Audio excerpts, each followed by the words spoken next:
jumped into another deep dive. Today we're taking a look at the Equatoria People's Alliance and their vision for what South Sudan could be. We've got their white paper, and it's quite a statement, I gotta say. Yeah, they're not messing around, are they? No, no, not at all. They're not just looking for a few changes here and there. Right. They're talking about like a whole new direction, reshaping the entire country, maybe even going for independence.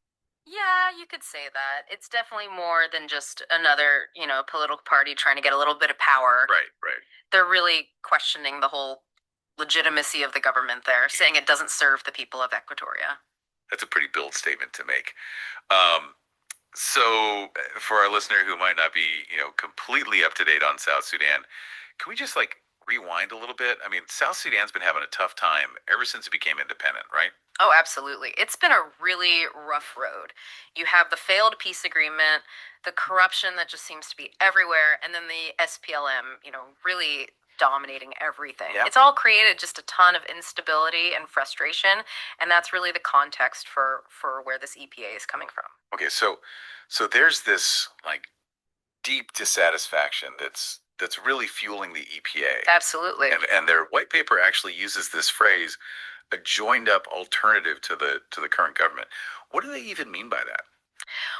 Well, basically what they're saying is that the 2018 peace agreement, the R-ARCSS, they see that as completely flawed. Okay. And, I mean, that agreement, it was supposed to end the Civil War, right? Yeah. But the EPA argues that it never really dealt with the real reasons why the conflict was happening in the first place. Right. And now it's become basically a way for the elites to grab even more power. And that's where this idea of the Equatorial Federal Democratic Republic comes in, right? The EFDR, their own independent state, carved out of the land they see as their ancestral homeland. Well, exactly. They believe the peace agreement just pushed the people of Equatoria even further to the margins, Yeah. Didn't give them any real say over their own future. So now they're proposing this radical solution, potentially breaking away entirely. Wow, so is this a prelude to secession then? Is that what they're kind of hinting at? It's definitely a possibility. They do talk about a people shared sovereignty union between Upper Nile, Equatoria, and Bahr el Ghazal. Okay.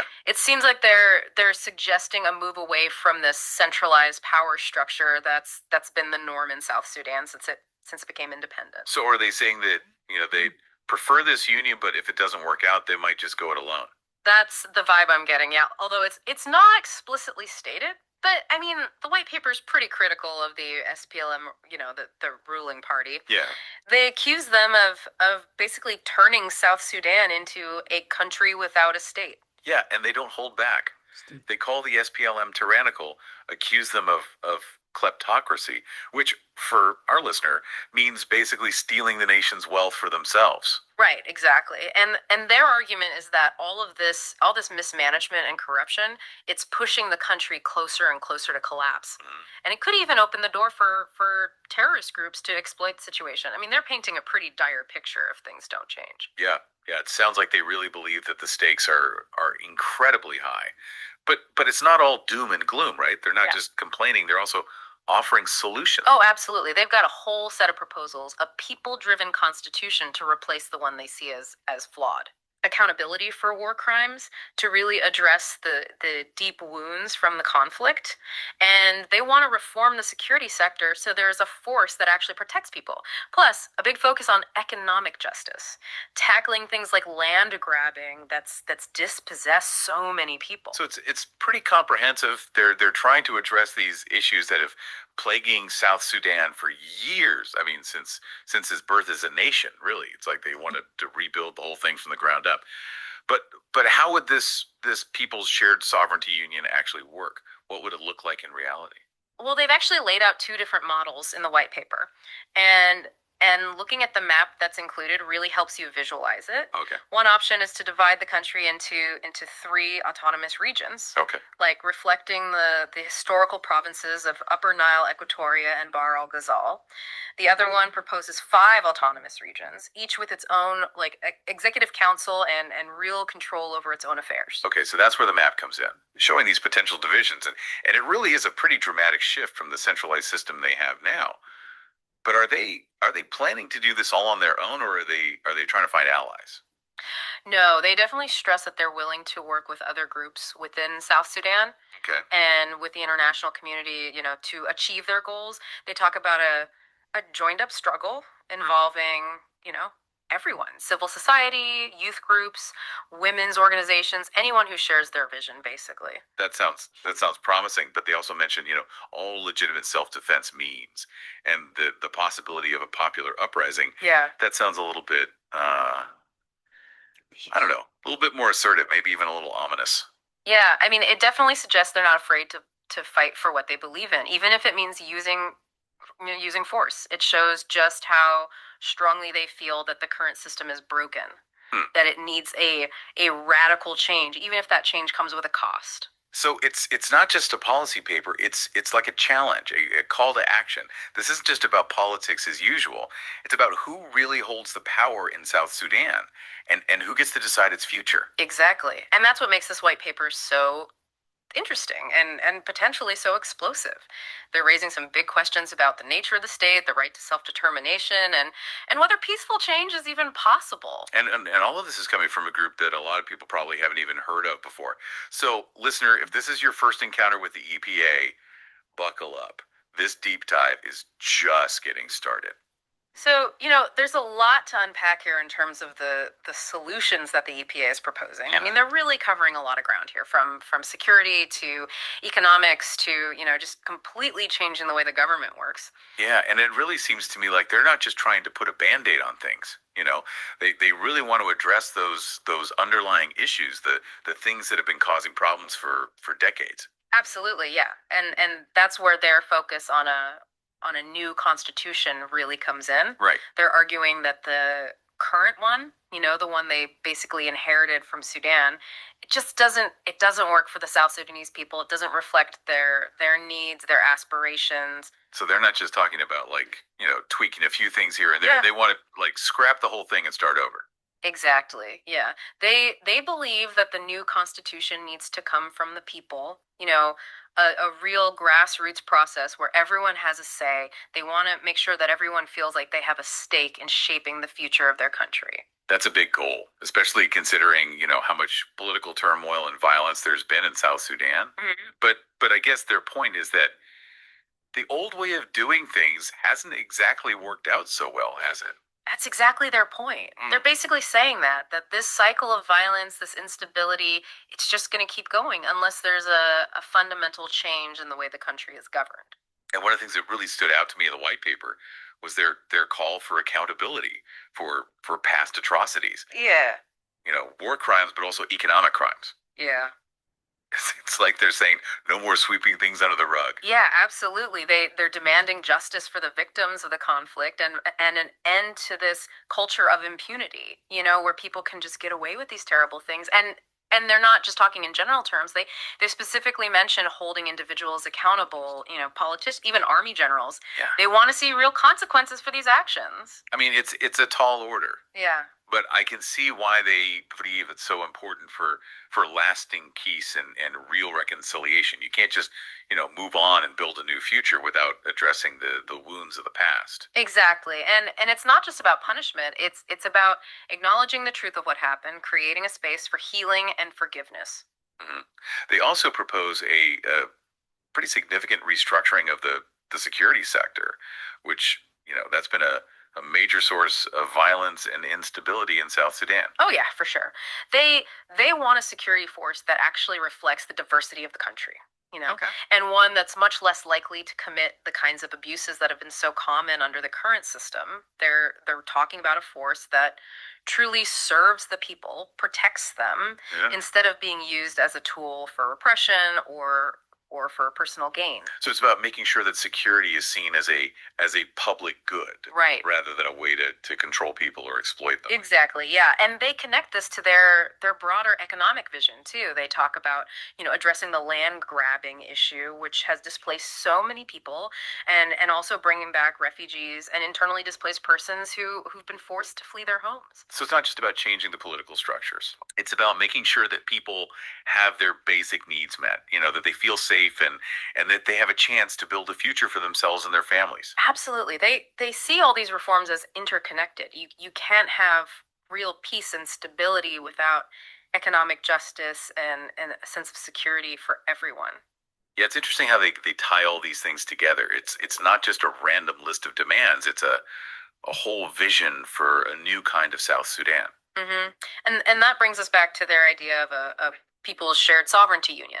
They see this radical restructuring of the government as the key to achieving all their other goals. Okay, so let's break that down a little bit. What would this union actually look like? How would it be different from the current system? Well, basically, they're talking about a shift away from this highly centralized power structure that exists now and moving towards a more federal system, Okay. where power is shared between the central government and the regions. So giving the regions more autonomy, letting them make decisions that directly affect their own people. Right, exactly. And remember, they have those two models for how this could work. Right. And the map really helps to illustrate this. One option is to divide the country into three autonomous regions based on those historical provinces: Upper Nile, Equatoria, and Bahr el Ghazal. Okay. Each region would have its own executive council and a lot more control over its own affairs. And then the other option involves splitting it up even further into 5 autonomous regions, Right. which you can also see on the map. So it's not just about federalism versus centralization. It's also about how much power to give to the regions and how to define those regions in the first place. Exactly. And the EPA acknowledges that these are, complicated questions that require a lot of thought and discussion. But no matter which model they end up choosing, it's clear that they believe this shift towards a more federal system is absolutely essential for addressing those deep grievances that have been fueling the conflict. Mhm. They see it as a way to empower people, to give them a real voice in their own governance, and to create a more just and equitable society. And they're very clear that this isn't just about Equatoria, it's about creating a system that works for all the different communities in South Sudan. They believe that a more decentralized and inclusive government is the only way to ensure lasting peace and stability. It's a bold vision for sure. Mm. But it definitely raises a lot of questions too. I mean, is it really possible to implement such a radical transformation in a country that's as divided as South Sudan? What are the practical challenges going to be? And how are other groups going to react to this, both within South Sudan and in the international community? Because those are the things we need to look at next. So we've talked a lot about the EPA's vision, but the big question is like, can this actually work? Yeah. I mean, can a country as divided as South Sudan really come together with such a radical change? Right. It almost feels, I don't know, kind of utopian. It's definitely ambitious. There's no doubt about that. Yeah. But the EPA's argument is that the current system is just, it's broken beyond repair. Right. And if they keep going down the same path, it's just going to lead to more conflict, more instability. Yeah. They really believe that this kind of bold, transformative approach is the only way to stop this cycle of violence and to create a society that's more just more equitable. But wouldn't this risk making things even more fragmented? I mean, if Equatoria gets more autonomy, wouldn't other regions want the same thing? And wouldn't that lead to the country breaking apart, which is, what they say they're trying to avoid? That's a legitimate concern, and it's something they actually address in the white paper. Okay. They really emphasize the need for dialogue, for building consensus, Mhm. not just within Equatoria, but across all the regions of South Sudan. Yeah. They see this as a process, a process of negotiation, Yeah. of compromise, Right. not just like a unilateral declaration of independence. Mm. So it's not just about Equatoria first. Right. It's more nuanced than that. Exactly. They're trying to start a national conversation about how to build a system that works for everyone. Exactly. And their argument is that a more decentralized system, one where the regions have more power, where people have a greater say in how they're governed, Yeah. that's the best way to really address the root causes of this conflict and create a more unified South Sudan. Mm. But they know this is going to require compromise Yeah. and a commitment to finding solutions that benefit all communities. Right. It's interesting how they talk about other countries that have failed, Yeah. like Yugoslavia, Somalia, Syria, and Yeah. they're basically saying, look, this is what happens when governments don't listen to their people, when they just try to hold on to power no matter what. Yeah, it's a pretty stark warning. Yeah. And I think it's one that the international community should pay attention to. The EPA argues that the world has a real stake in seeing South Sudan succeed. Yeah.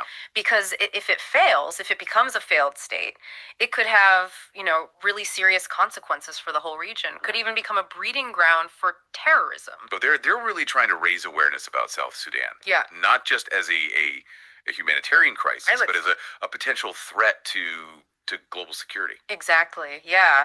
And it's not just that they're asking for aid or intervention. They're calling for a real change in how the world engages with South Sudan. They want genuine partnership. Yeah. Real support for their vision of a more democratic, more equitable society. And they're not just, sitting around waiting for someone else to fix things for them. Right. They're taking action, mobilizing people, reaching out to other groups, building a coalition for change. Exactly. They talk about a joined up struggle, emphasizing that everyone needs to come together. Everyone who wants a better future for South Sudan. They want a movement that goes beyond ethnicity, beyond regional divisions. Yeah. And focuses on those common goals. Peace, justice, prosperity. And let's be real, they're not ruling out the use of force. No. The white paper actually mentions all legitimate self-defense means. And they even talk about the possibility of a popular uprising. That's right. They're making it very clear that they're willing to fight for what they believe in, that they're not afraid to challenge the status quo. Yeah. And demand a better future for their people, whether that means peaceful protests, civil disobedience, or even armed resistance. They're sending a message that they're determined to achieve their goals, whatever it takes. So to wrap things up for our listener, it seems like the Equatoria People's Alliance is putting forward a really bold vision for South Sudan. They want to restructure the government, make it more decentralized, more federal, and they're committed to addressing those root causes of the conflict. Yeah. They're building support both inside the country and internationally, and they're not afraid to fight for what they believe in. It's a gamble for sure. Yeah. There's no guarantee that it'll work, and there are a lot of potential problems along the way. Right. But this white paper really gives us a glimpse into the hopes and the frustrations of people who've lived through decades of conflict and instability. Yeah. It's a call for change, a demand for justice, and it's a challenge to the world to really engage with South Sudan in a meaningful way. Well, this deep dive has definitely taken us deep, that's for sure. Yeah. Into the really complex world of South Sudanese politics. And this white paper from the EPA has given us a lot to think about. For sure. It's a story that's still unfolding. Yeah. And we don't know how it's going to end. Right. But one thing's clear, the EPA is a force to be reckoned with. And their vision for a new South Sudan could have huge implications, not just for the country itself, but for the entire region. Yeah. We're definitely going to be watching closely to see how this all plays out. For sure. But for now, listener, we want to leave you with this thought. Could what's happening with the EPA inspire similar movements in other places that are facing similar challenges? Could this idea of self-determination, could it spark change around the world? That's a good question. Yeah, that's something to think about as this situation continues to develop.